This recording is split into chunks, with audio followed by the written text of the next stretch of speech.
Grow Golf Academy. We believe in you.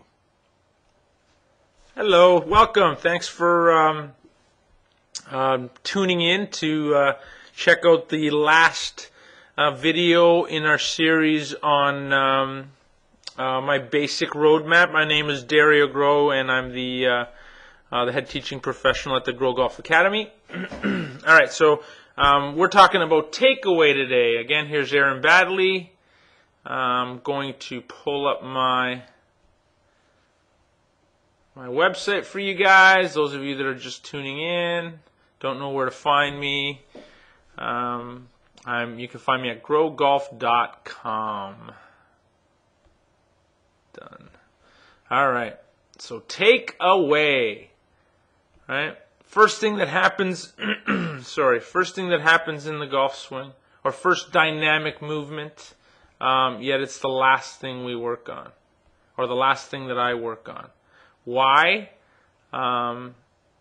It's simple, really. It's just that we have the most amount of time to compensate for this because it happens earlier. That even if we don't do a good job of taking the club away, we have an opportunity to make an adjustment.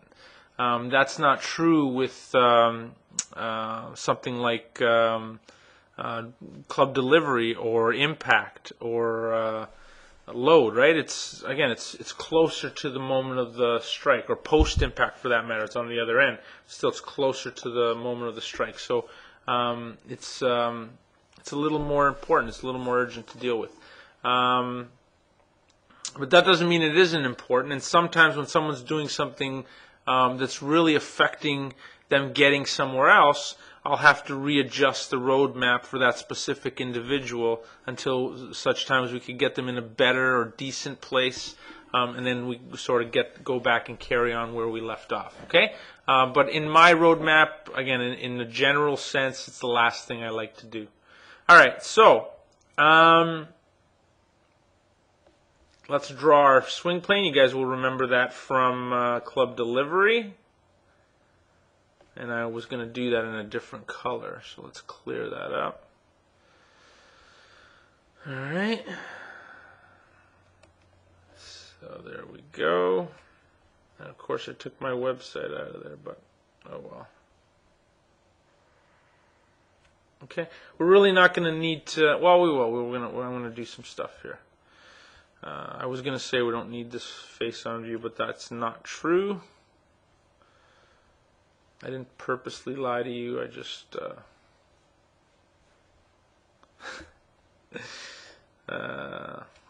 lost my train of thought there for a second. Okay, so again, on the left, what we're trying to do with the golf club is we're trying to get a traveling in between those two lines. You'll remember from club delivery, we want it coming down. It's more critical, obviously, what's happened to it on the way down to the ball. But on the way up, to make it easier for us to get to set position, in order for it to be easier for us to deliver the club on plane, we want to take it back on plane. If it never comes off a plane, we don't have to worry about it getting redirected. Okay, or we're less concerned with it because it's more likely to be on plane. All right, so as the club comes away, what we're trying to do is really keep that club between those two lines. All right.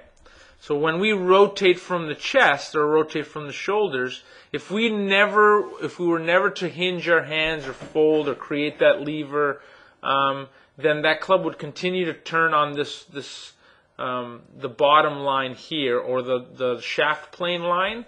But because we hinge the wrist, it starts to move up vertically towards the shoulder plane line. You're going to see Aaron Badley do this beautifully. Okay, his club face is a little bit closed here. But again, I'm not going to get into that. That's really more advanced. We would do that with the player when they became more advanced. It's more intricate stuff.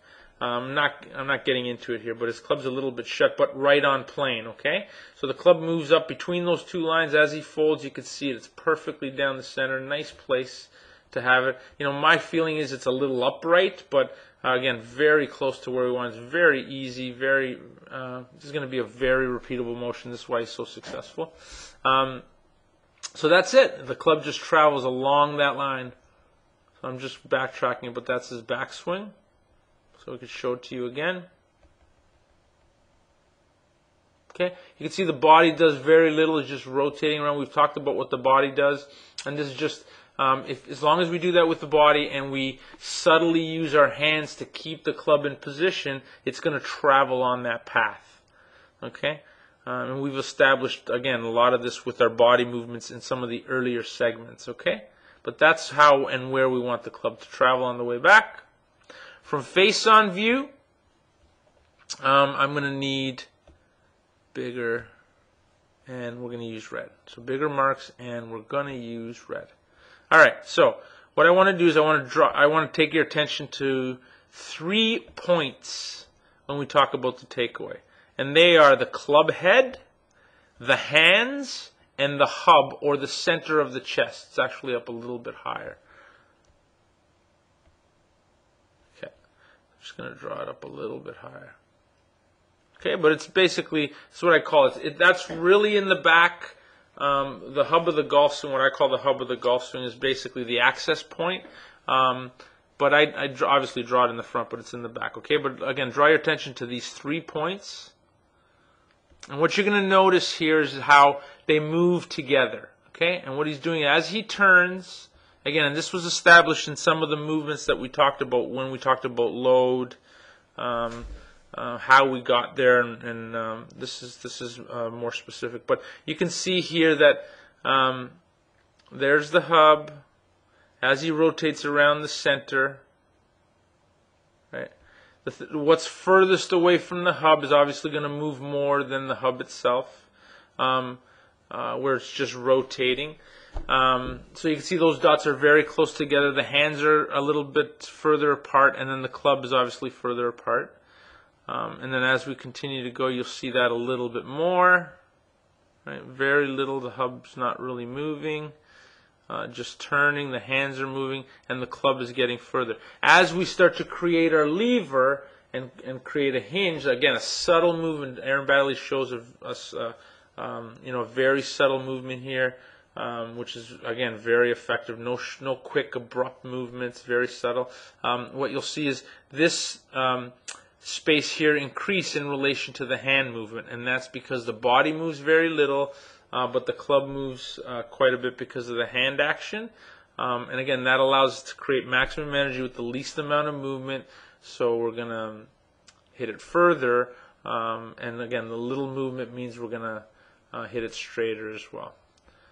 Okay, so you can see as he starts hinging the wrists. Let me pull that back. It's too many frames. Okay, again, there's the hands moving, and then the clubs, again, those spaces are getting further apart. Okay, I think you guys get the point, right? So everything's rotating in an arc. And there it is. Okay, so that's how we want the body to move, really all together in one piece when we talk about face-on view. And everything's sort of going in a circular motion here. And over here, where the club travels has to be between these 2 plane lines with respect to the backswing. All right, body does very little, just rotates around. Hope that helps. Thanks for watching, and stay tuned for some more videos coming to you from GroeGolf, especially the drills that go along with these positions. Okay, how to get there. Some practical things that you can do to help yourself play better. Take care. We'll talk to you soon.